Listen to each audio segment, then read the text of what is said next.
Hello, everyone, and welcome back to Real Time, where we talk about the movies we like. And the ones we don't. I'm Tyler. And I'm Molly.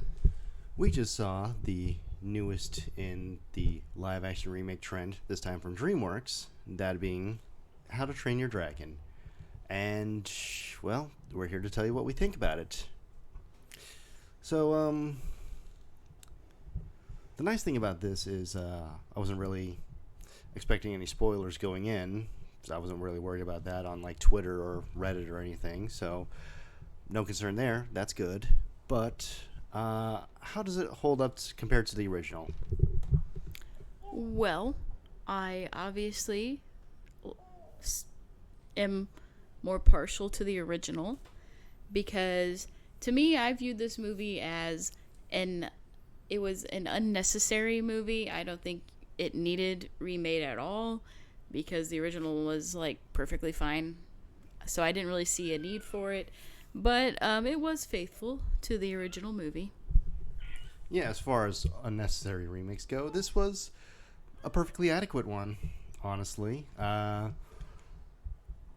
They hit the major beats of the original story, and they added in a little extra things like character interactions and moments that we didn't get in the original, plus other motivations that we didn't see in the original at all either. So stuff like that is perfectly fine, I think. Yeah. They didn't overcomplicate or add any unnecessary subplots like Disney has done with their live-action remakes. So they just took the story, translated it to live action, and it worked perfectly fine. Yeah, it was perfectly fine. But to me, I just think why I enjoyed it and why it was fine was because it was How to Train Your Dragon. Like, still, I'm on the fence, or I'm on the team that is, I'm tired of remakes and just wanting some original movies for once. I agree. Occasionally you'll get a remake like 1982's The Thing or 2010's True Grit that build on what the original did and do it better.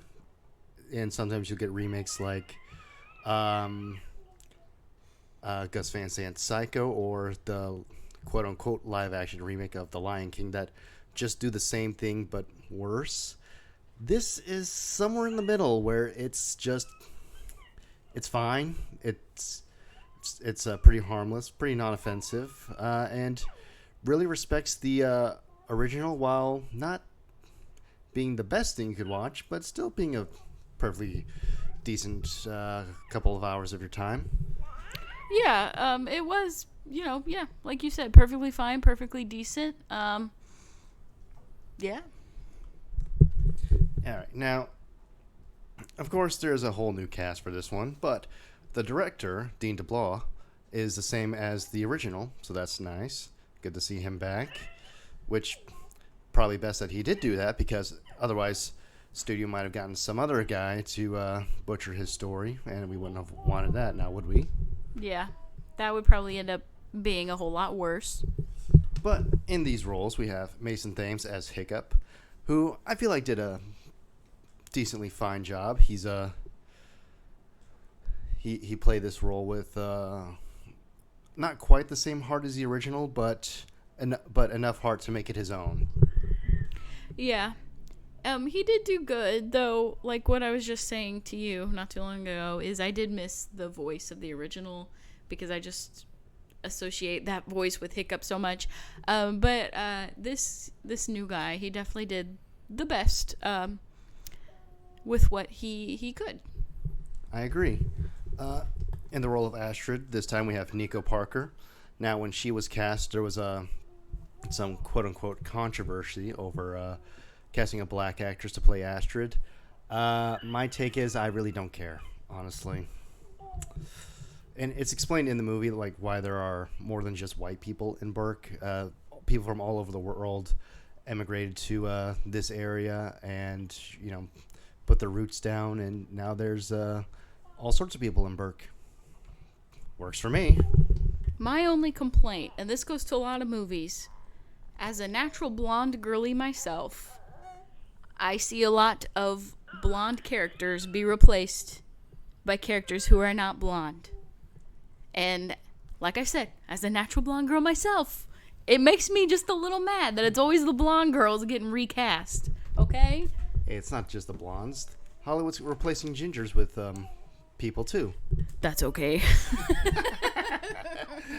You heard it here, folks. Molly hates gingers. No, I don't. I'm sorry. No, she's not. I don't know. Reprising his role as Stoic the Vast is Gerard Butler. And yeah, I'm fine with this. He was a natural fit for the voice of Stoic in the original trilogy.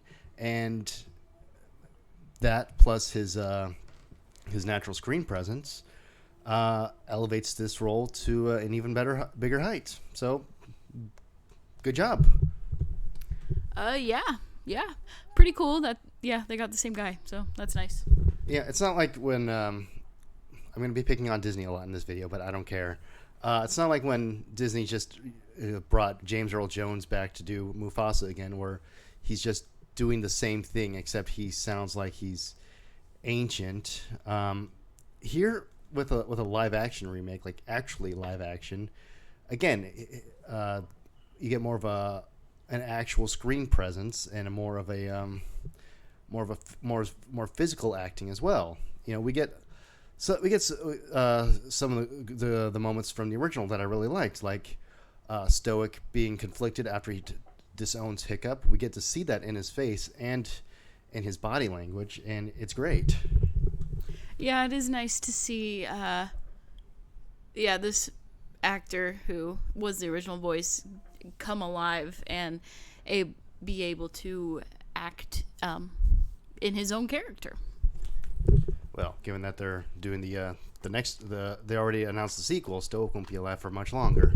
Yeah, that's true. Oh well. I guess spoiler alert for a 11-year-old movie, but whatever. Nick Frost is in the role of Gobbert this time around, taking over from Craig Ferguson, one of my favorite late night hosts, just behind Conan O'Brien. And yeah, this is fine too. I said I was looking forward to Nick Frost, and I was not disappointed. I wish he was a little bit funnier, but he was still pretty funny. Yeah, I thought he was still pretty funny. He did a good job. It's always good to see Nick Frost in things. Yeah, we're going to be seeing him again in the HBO Max Harry Potter series as Hagrid. I'm looking forward to that. That's a good choice in my opinion. Oh yeah. Mm-hmm. Gabriel Howell plays Snotlout, and we get a bit more of his character in this movie as opposed to what we got in the original. Here we see him having trouble with his father, Spitelout, played by Peter Serafinowicz, which him and Nick Frost makes this kind of a Shaun of the Dead reunion a little bit. Yeah. Shame they didn't get any screen time together, but Oh well, yeah. But this was actually taken from the animated series. Snotlout's father is kind of disappointed in him. He doesn't really like him. He doesn't want him to talk to him in public. So it lends to a more. It adds to his character, I think, to have that in here. Yeah, it gives a little bit more background information on why he might be a little jerk sometimes. Yeah, and maybe the reason why he bullies Hiccup so much is because despite Hiccup's own father being disappointed in him publicly, he's still willing to talk to him, where Snotlout's father doesn't want him to speak to him at all. Yep. Mm-hmm. Which reminds me, Astrid also has a different sort of character motivation going on in this movie too. Here it seems she's kind of jealous of Hiccup. She thinks he's a bit of a nepo baby, given that his dad is the chief, so he's able to mess up a bit more, whereas she has to work much harder to get half of what he has, and she even wants to take the title of chief from him, which, to be honest, Hiccup is perfectly fine with. Yeah, he even says, like, yeah, that would be okay with me. Though, given that they're most likely going to get married like they do in the original trilogy, she'll be fine. Yes. Mm-hmm. Julian Dennison plays Fish Legs, and his relationship with Hiccup is a bit more. It's a bit more present in this one. He's more friendly with Hiccup. They seem more like actual friends, whereas in the original they didn't really interact too much. Yeah. Mm-hmm. Bronwyn James and Harry Trevelyan play Rough Nut and Tough Nut, the twins, and not much to be said there. Honestly, their characters were some of the more, not necessarily forgettable, but the ones that I wasn't as concerned with in the original trilogy. But here, they're fine. Yeah, they're fine. And those are our major players.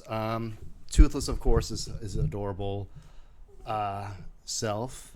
He has a lot of personality, a lot of charm to him, like he did in the original. So, good job there, folks. Yeah, Toothless does look pretty cute. I don't really have any complaints about him. And yeah, they translated his design perfectly from animation to live action.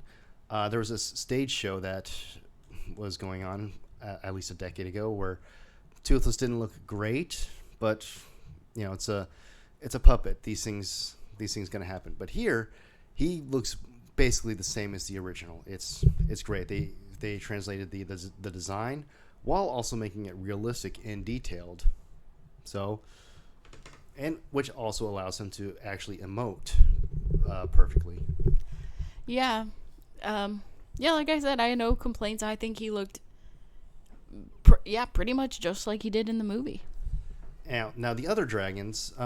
So, like we said, Toothless looks like he did in the original, but the other dragons look a bit more realistic, which I think is fine.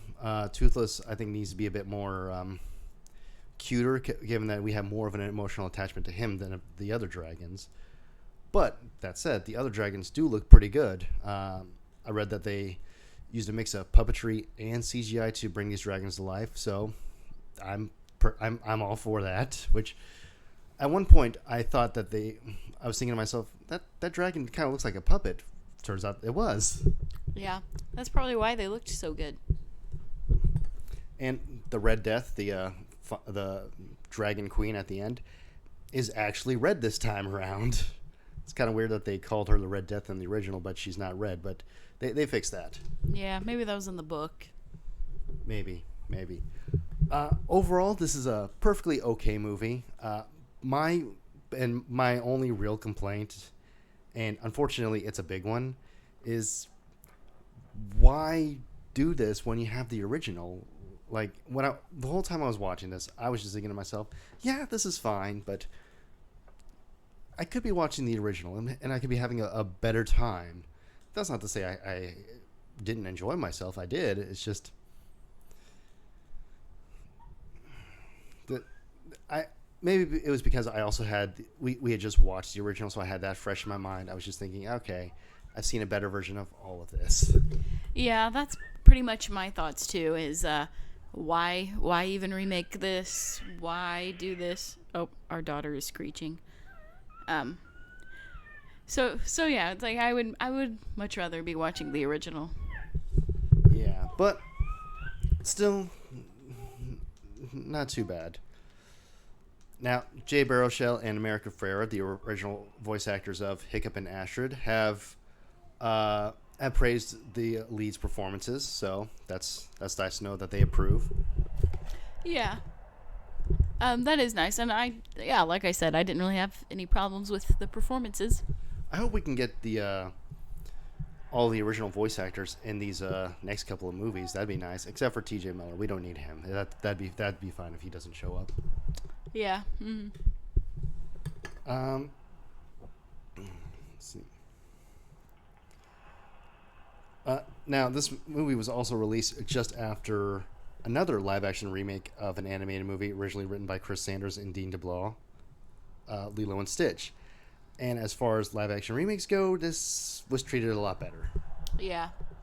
We have a video on Lilo and Stitch, so just watch that if you want our feelings. Yeah. In short, not good. Yeah. Did not like it. So, this movie was released June 13th. 11 years to the date after How to Train Your Dragon 2 was released back in 2014. Oh, that's kind of funny. And this is also the not the exact anniversary, but the 15th anniversary of the first movie. So, kind of weird to remake a movie so close after it was originally made, but yeah, whatever. Yeah, that was another thought I had too. But whatever. Hey, Moana's getting a remake in the next few years, and it was released back in 2016. That's a shorter time span. Yeah, don't even get me started on that. Don't get you started. Don't get Shea Frillis started. He's pissed. Yeah, I'm sure. Or maybe not pissed, just disappointed. Yeah, I haven't even seen Moana 2 because I heard it was not the best. So. Yeah, I heard it was mid, but I also heard that it was originally supposed to be some sort of like Disney Plus TV show. Yeah. Honestly, the animation at least looks fine. So it'll, if we ever watch it, it'll at least be a decent thing to look at. Yeah. I don't really plan to watch it anytime soon, though.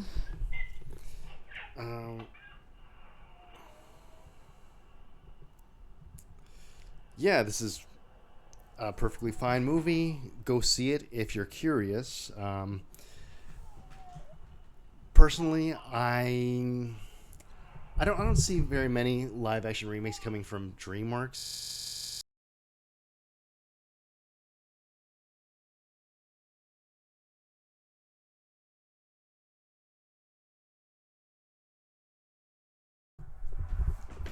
The only things I can see them possibly doing any sort of remake on would be maybe The Prince of Egypt, but given that about 10 years or so they already did a remake of the story, I don't see them actually doing that again. Monsters vs. Aliens could be interesting, given that movie wasn't really well received. I could see them trying to do Megamind, but I don't think that would go over well. Sinbad would be something interesting to see, though. I feel like that could honestly get a decent remake going. Yeah, I don't know. I don't know what I would like to see because, as I mentioned, I'm about tired of remakes. So, I don't really care. Though one thing that I would be definitely interested in seeing them do a remake of would be Spirit, but don't do the same thing like they did with the original and have a voiceover for the horse. Just let him be a silent protagonist and just let the visual storytelling do the job, like how they did with Flo. Yeah, no dialogue. Yeah, that could be an interesting proposition. I wouldn't mind seeing that.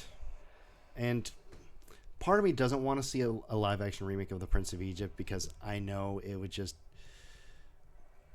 there'd be a lot of expectations for that. But part of me would want to see if they can bring that same sort of level of epicness to a new level, like they're doing with this one. So, who knows? If this movie does well, maybe we'll see more live action remakes from DreamWorks. But who's to say, really? Yeah, who's to say? I hope for the remaking craze to be done with soon, especially since Disney keeps doing it wrong. So hopefully it stops. Or imagine this: a live-action remake of The Croods with Nicolas Cage back as Grug. I've never seen The Croods. I kind of want that one now. Yeah. But that's all we have to say. If you like How to Train Your Dragon, you'll probably like this one. Yeah, you probably will. Yeah. It respects the story. It translates the aesthetic of the movie over to live action pretty well too. Like they use practical sets and all that for everything, so it looks good. It feels like a really lived in world, and honestly, that helped too. Yeah. Mhm. And yeah, like we mentioned earlier, it looked really good. Yeah. Oh my goodness. So that's all we have for now. We'll see you later. Yep. See you next time.